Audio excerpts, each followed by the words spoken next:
आज दोस्तों मैं आपको एक वॉशिंग मशीन के अंदर मोटर फिट करके इसके मुकम्मल तौर पर कनेक्शन करने का तरीका बताऊंगा कि किस तरीके से आप इसके टाइमर के भी कनेक्शन कर सकते हैं, किस तरीके से इसके जो है यहाँ से नीचे से तारें आ रही होती हैं या मेन तार होती है उसको किस तरीके से हमने कनेक्ट करना होता है। इस काम के लिए दोस्तों तीन अदद हमारे मोटर के अंदर तारें होती हैं जो कि सेम कलर में होती हैं, वो हमारे जो कैपेसिटर की तारें होती हैं, और जो एक कलर लदा होता है वो हमारी कॉमन होती है। इसी तरीके से नीचे से चार तारें आ रही होती हैं जो कि ऊपर टाइमर के पास आती हैं, जिसमें एक कॉमन, एक इनपुट और दो कैपेसिटर की तारें होती हैं। इसी तरह हमारे पास छह अदद टाइमर की तारें होती हैं। अब सबसे पहले हमने इसकी मोटर फिट करनी है, और जब हमने मोटर फिट करनी है तो इसको ये मेक श्योर करना है कि इसका जो पुली है वो रवा होनी चाहिए, सख्त नहीं होनी चाहिए।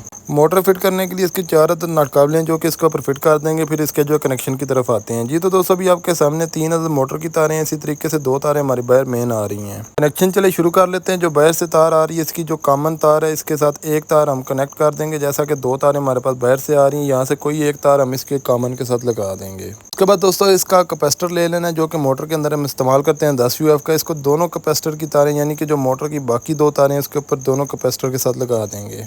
उसके बाद दोस्तों जो नीचे से तारें हमारी टाइमर की तरफ जाती हैं, इसमें जो चार तारें हमारे देखने को मिलती है। जो रेड कलर की तार है ये हमारी कॉमन होती है जो कि हमने मोटर के साथ जो कॉमन की थी उसके साथ जोड़ देनी है। इसके अलावा दोस्तों काली तार को छोड़ के बाकी जो दो तारें हैं इसको हमने कैपेसिटर के साथ लगा देना है, वो हमारी कैपेसिटर की तारें होती हैं। जैसा कि पहले भी हमारे पास कैपेसिटर की दो तारें थी, मोटर के साथ भी लगाई, कैपेसिटर के साथ भी लगाई, और जो ऊपर जा रही हैं वो भी हमने अटैच कर दी हैं। इसी तरीके से एक हमारे पास काली तार होती है जो कि हमने दूसरी तार के साथ लगानी है जो बाहर से आ रही है, और इसको यहाँ पे जितने भी इसके पॉइंट बनते हैं अच्छे तरीके से टेप कर देना है, या फिर इसके यहाँ पे थिम्बल वगैरह होते हैं, ये कवर होते हैं, वो इस्तेमाल करने हैं। यहाँ पे मैं उम्मीद करता हूँ आपको सारी बात की समझ आ जाएगी होगी कि ऊपर से दो तारें जो है कैपेसिटर की होती हैं जो कि मुख्तलिफ कलर में होती हैं, उसको इसके साथ लगा देना। काली तार हमारी इनपुट होती है जो कि बाहर से आ रही होती है, उसके साथ लगा देना। एक तार हमारी कॉमन होती है जो नीचे से भी लगा देनी है, ऊपर से भी लगा देनी है। तो अभी हम यहाँ पे पीछे से इसको ऑन करके चेक कर लेते हैं। जैसे ही काली तार को हम एक इसकी जो है वाइट तार और नीली तार के साथ लगाते हैं तो इसके चक्कर आप देख सकते हैं उल्टे सीधे हो रहे हैं। तो इस तरीके से हमने इसके साथ टाइमर के कनेक्शन भी कराने हैं। अब टाइमर के अंदर हमें 6 मुख्तलिफ किस्म की तारें देखने को मिलती हैं, जो कि ब्लू कलर की सबसे पहली तार है, ये हमारी घंटी के साथ लग जाती है। जो उससे आगे ब्लैक तार है, ये हमारी जो नीचे से ब्लैक तार आ रही है उसके साथ लग जाती है, और इसी तरीके से ये जो है बल्ब की एक तार के साथ भी लग जाएगी।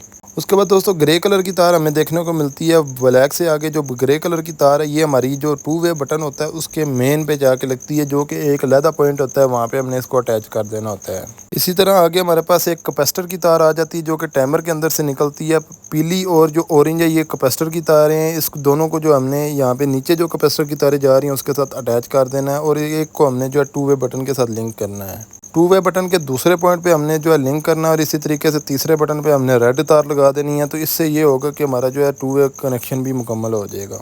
अब यहाँ पे दोस्तों दो अदद कैपेसिटर की तारें हैं जो कि पीली और ऑरेंज होती है। हमारी कैपेसिटर की तारें होती है जो नीचे कैपेसिटर के साथ जा रही है उसके साथ होती है, और पीली या ऑरेंज में कोई एक तार हम जो है ये 2 वे बटन के साथ लिंक कर सकते हैं, जिससे ये होगा कि जब हमने 1 वे पे करना है तो सिर्फ एक ही डायरेक्शन में मोटर घूमेगी, और जब हम उसको 2 वे कराते हैं तो फिर रेड कलर की जो वायर है वो बार बार कभी जो है ऑरेंज के साथ कनेक्ट होती है और कभी जो है यहाँ पे पीली के साथ कनेक्ट होती है। तो इसी तरीके से हमारे जो है ये सारे कनेक्शन कंप्लीट हो जाते हैं। अब दोस्तों हमारे पास एक तार बच जाती है जो कि नीचे से रेड कलर की आ रही थी। इसको हमने जो बल्ब की तार और यहाँ पे घंटी की तार एक एक तार कॉमन होगी, इसकी जो मोटर के साथ कॉमन की थी उसी तरीके से इसके साथ हम जोड़ देंगे।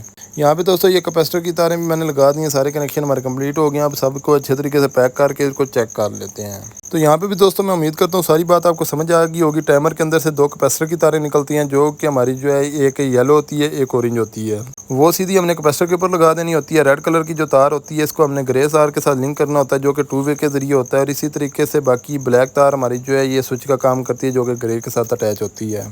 तो अभी यहाँ पे आप देख सकते हैं मोटर पहले क्लॉकवाइज घूमी, अब ये एंटी क्लॉकवाइज घूमेगी। तो इसका मतलब है कि हमारे कनेक्शन बिल्कुल ठीक हो चुके हैं और मोटर भी हमारी चल रही है। तो दोस्तों मुझे उम्मीद नहीं यकीन है कि आपको बात की पूरी समझ आई होगी और पूरी वॉशिंग मशीन के कनेक्शन करने का तरीका आपको समझ आ गया होगा। और अब इसकी पावर चेक कर लेते हैं। जैसे हम इसको रोकते हैं तो ये रुक नहीं रही है, तो इसका मतलब ये है कि ये इंशाल्लाह कपड़े भी सही बेहतरीन किस्म के धोएगी। इसकी जो है एडजस्टमेंट बिल्कुल ठीक है। तो मिलते हैं इंशाल्लाह नेक्स्ट वीडियो में। अपना बहुत सारा ख्याल रखिएगा, दुआ में रखिएगा। इस वीडियो को लाइक कमेंट और शेयर करना मत भूलिएगा, और मज़ीद टेक्निकल वीडियोज़ के लिए मेरे चैनल को फॉलो कर लीजिएगा। अल्लाह हाफिज़, जज़ाकल्लाह।